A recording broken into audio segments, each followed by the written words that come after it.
আপোনালোকে বেছি দিন ধৈৰ্য ধৰিব নালাগে। নেক্সট আমাৰ যিটো আলোচনা হ'ব তাতে এই গোটেই কথাখিনি ওলাব যে আমি আচলতে কিমানত খেলি আমি কিন্তু এটা কথা আমি চিঞৰলি কৈছো, BPF-ক কোনো যাতে ইফাল সিফাল কৰিব নোৱাৰে। সেইকাৰণে তেওঁলোকে একচুৱেলি মেজৰিটি পোৱাকে কমচে কম 22-23টা চিট তেওঁলোকে যাতে অকলে জিকিব পাৰে, কাৰো সহায় নোহোৱাকে, যাতে পিছৰ বিধিৰ কাৰণে সুস্থিৰ হয়, কাকো যাতে কিনি মেলি দি বেলেগে কোনো কাৰণে হেৰি কৰিব নোৱাৰে। এই ধৰণৰ কিন্তু পলিচি এটা আমি GSP আছে। সেইকাৰণে আমি বেছিখিনি চিটত বিশেষকৈ আমি কোনো বাৰ্গেনিং নোহোৱাকে আমি BPF-ক জিকাৰ কাৰণে আমি যিখিনি পলিচি খিনি কৰি আছো।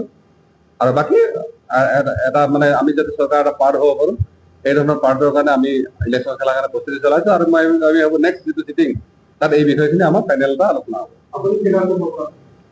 চাওক, নৱশৰণীয়া ইলেকশ্যন খেলাৰ কথাটো কোনো কথা নাই। ইয়াৰ পিছত আকৌ MLA আহি আছে, গতিকে আমাৰ কাৰণে সময় যথেষ্ট আছে। এই সিদ্ধান্তটো BDC ৰাইজৰ ওপৰত। ইলেকশ্যনৰ মুহূৰ্তবিলাকত আপোনালোকে গম পাব কি হয় নহয়। যেনেকুৱা এতিয়া আপুনি দেখিছে যে আমাৰ কি কয় BPF-সকলে যেতিয়া আগৰ আমাৰ ex-MLA বা ৰানিং MLA বিলাকৰ বা কোনোবা MP আছিল তেওঁলোকৰ খেলা কথা চলি আছে। BJP আকৌ ওলাইছে, সেইদিনা ৰেখাৰাণী দাসবোৰৰ খেলা কথা আছে, আমাৰ বিশ্বজিৎ খেলা কথা ওলাইছিলে। হয়তো তেওঁ অলপ বেগ হয়, দীপেন বড়ো হয়তো তেওঁলোকে খেলাব পাৰে, এনেকুৱা ধৰণৰ এটা পলিচি চলি আছে। গতিকে তেনেকুৱা হলে হয়তো নৱশৰণীয়া বা এনেকুৱা ধৰণৰ মানুহবিলাক খেলিব লাগিব পাৰে, সেইটো কথা মই ডিনাই নকৰো। কিন্তু আজিলৈকে আমাৰ তেনেকুৱা একো আলোচনা হোৱা নাই।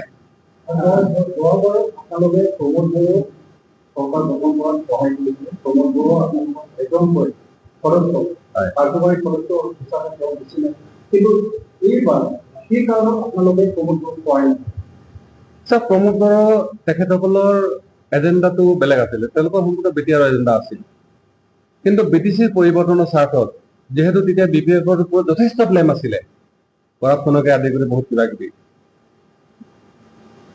আৰু আমাৰ মানুহখিনিও বহু ক্ষেত্ৰত BTCৰ পৰা বঞ্চিত হৈ আছিল, যাৰ কাৰণে আমি বিফৰ ইলেকশ্যন আমি কাৰো লগত এলাইজ কৰিব পৰা নাছিলো। ইলেকশ্যনৰ পিছত পৰিস্থিতি এনেকুৱা হ'ল, আমাৰ এজন আহিলে, তেতিয়া 21 জন লাগে এজন আমাৰ আছিলে, কাৰণ সজল সলকাৰ যদিও জইন কৰিছিলে তেওঁ 2 দিন পিছত আহি পাইছে।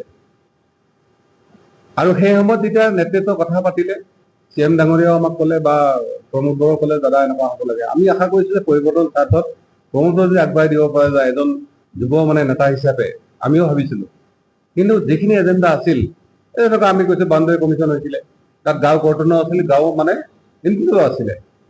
আমাৰ কোনো সন্দেহ নাছিল যে য'ত মেজৰিটি আমাৰ ট্ৰাইবেল বা বড়ো মানুহ আছে তাত সেইটো গাঁও অন্তৰ্ভুক্ত হওক।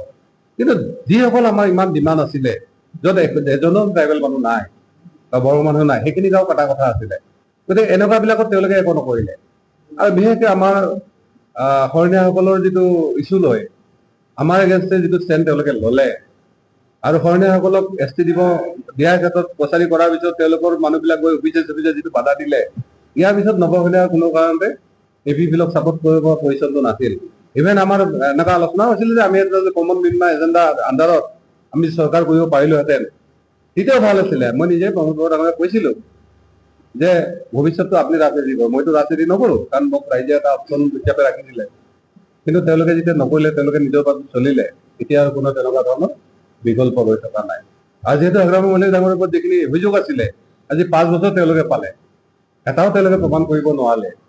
ইয়াৰ পিছত মই ভাবো হাগ্ৰামী মল্লিক আকৌ আমি যিহেতু BTCৰ বহু মানুহে হাগ্ৰামাৰ ক্ষেত্ৰত কমফৰ্টেবল, যিহেতু প্ৰমোদ বড়ো নট ডিচেবল, কিন্তু হাগ্ৰামা বহুত ক্ষেত্ৰত ডিচেবল বা মানুহখিনি খুব সহজ সৰল ভাৱে পায়। প্ৰমোদৰ হয়তো তেওঁৰ এটা বহুত বেছি এক্সপিৰিয়েঞ্চ বা বহুত বেছি কাৰণে তেওঁ অলপ তেনেকুৱা ধৰণৰ এটা বহুতে ভাবে তেওঁ অলপ মানে অহংকাৰ আছে, কিবা আছে, তেওঁ নাথাকিব পাৰে।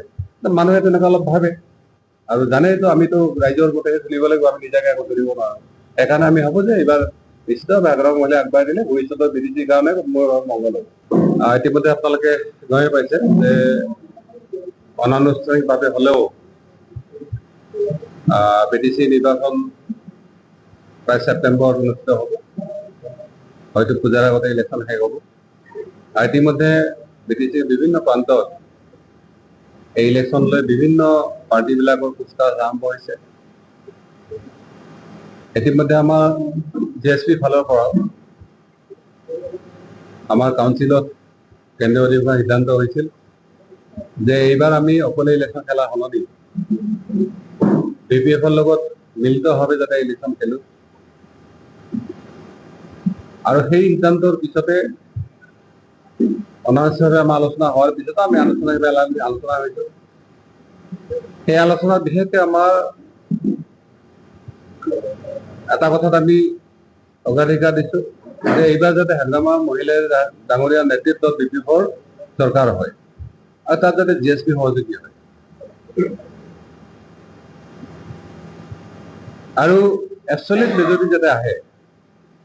আৰু আপোনালোকে ইতিমধ্যে BDC যিটো খবৰ আপোনালোকে সকলোৱে পায়,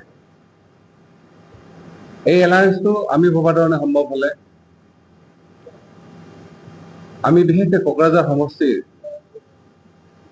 যি 12টা সমষ্টি আছে, এই আটাইকেইটা সমষ্টিতে আমি GSP আৰু BPF-ৰ কেণ্ডিডেটবিলাক আমি জিকাব পাৰিম।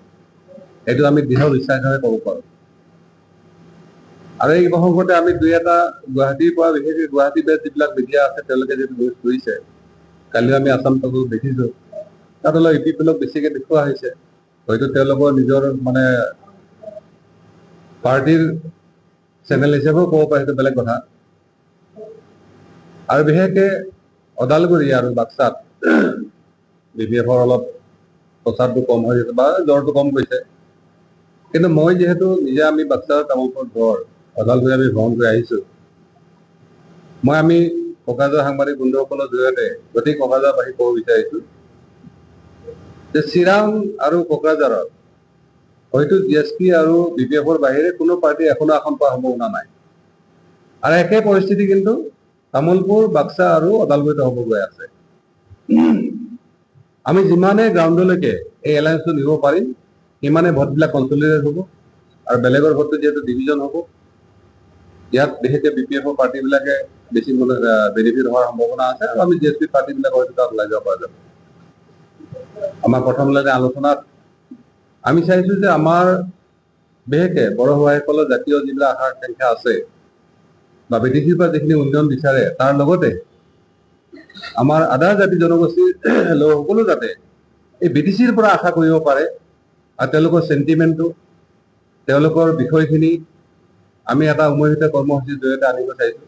এইটো ভূমি অধিকাৰেই কওক বা ভাষাৰ ক্ষেত্ৰতে কওক, পোৱা নোপোৱাৰ প্ৰশ্নতে কওক, উন্নয়নৰ প্ৰশ্নতে কওক। আৰু আমাৰ বিশ্বাস যে যদি আমি দিছোঁ আমি আহিব পাৰোঁ, তেতিয়াহ'লে কিন্তু আমাৰ বেছি মুনাফা হোৱাৰ সম্ভাৱনাটো আছে। এতিয়া আৰু এটা বিষয় ইয়াত কোকৰাঝাৰত বিশেষকৈ মিডিয়াবিলাক আমি দেখিছোঁ যে দুৰ্নীতিৰ বিষয়টো লৈ ইতিমধ্যে আপোনালোকে জানে যে শিক্ষা বিভাগত এটা নামত কথা হৈছে,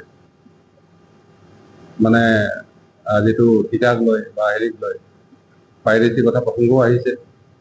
ইয়াৰ জৰিয়তে আমি আমাৰ BDC CM ডাঙৰীয়াক আমি অনুৰোধ জনাইছোঁ, আহ্বান জনাইছোঁ যে যিহেতু কথাখিনি ওলাইছে, এই টেণ্ডাৰ কেনচেল কৰি তেওঁলোকে সকলোবিলাক তদন্ত মই ভাবোঁ এটা ভাল বিশ্বাসী, ইতিমধ্যে বিভিন্ন পক্ষই BTR কাৰ্যকৰী হোৱা নোহোৱালৈ কথাখিনি চলি আছে। আপোনালোকে হয়তো শুনিছে যে আমি যেতিয়া ওদালগুৰি পাৰ্টত গৈছিলোঁ, তাত বিশেষভাৱে আমাৰ শোণিতপুৰ ডিষ্ট্ৰিক্টবিলাকৰ পৰা যিবিলাক BDCত ইনক্লুড হৈছে, সেইখিনি কোনো ডিলিমিটেশ্যন নোহোৱাকৈ ৰৌতা বা মাজবাটত এইখিনি সোমাৰ কাৰণে এটা প্ৰচেষ্টা চলি আছে প্ৰশাসনিকভাৱে। আমিও GSP ফালৰ পৰা সেইখিনি আমি বিৰোধ কৰিছোঁ যে যিহেতু BTR ৰেকৰ্ডত তেওঁলোকে 60টা সমষ্টি কৰাৰ কথা কৈছিলে আৰু হাজাৰ হাজাৰ গাঁও অন্তৰ্ভুক্তি আৰু এক্সক্লুজনৰ কথা কৈছিলে, যিহেতু কমিশ্যনে ৰিপৰ্টে দিয়া নাই এতিয়ালৈকে, বাউণ্ডাৰী কমিশ্যন যি গঠন কৰিছিল তেওঁলোকে ৰিপৰ্টে দিয়া নাই এতিয়ালৈকে। আৰু তাতে অকল গাঁও সোমোৱা কথাটো নাছিলে, গাঁও কটাৰ কথাটো আছিলে। গতিকে শ্বৰ্টকাট কৰাৰ যিটো পলিচি, মই ভাবোঁ প্ৰশাসনে এইটো বন্ধ কৰিব লাগে। হয়তো EPFL ভয়ো খাইছে যে যিহেতু ডিলিমিটেশ্যন নহ'লে, কমিশ্যনৰ মানে ৰিপৰ্ট নহ'লে বা গাঁও কৰ্টন হোৱাৰ, গাঁৱতো কৰ্টনটো বাদ দিয়ক, গাঁও ইনক্লুড হোৱাৰ পিছত যদি BDCত নোসোমায়, তেতিয়া হয়তো তেওঁলোকৰ এটা মানে কি কয় ব্যৰ্থতা এটা থাকি যাব। সেইকাৰণে হয়তো তেওঁলোকে শ্বৰ্টকাট কৰাৰ কথা কৈছে। মই আজি আপোনালোকৰ জৰিয়তে প্ৰশাসনক অনুৰোধ জনাইছোঁ যাতে এই ধৰণৰ হঠকাৰী সিদ্ধান্ত এটা নলয়। ইতিমধ্যে আপোনালোকে দেখিছে যে বহুত বিৰোধ হৈছে এইটো লৈ। ঠিক তেনেকৈ হয়তো নলবাৰী পাৰ্টতো তেনেকুৱা ধৰণে কিছু কাটা গৈছিলে, দৰঙৰ পাৰ্টত সেইবিলাক সোমোৱাৰ চেষ্টা কৰিব পাৰে।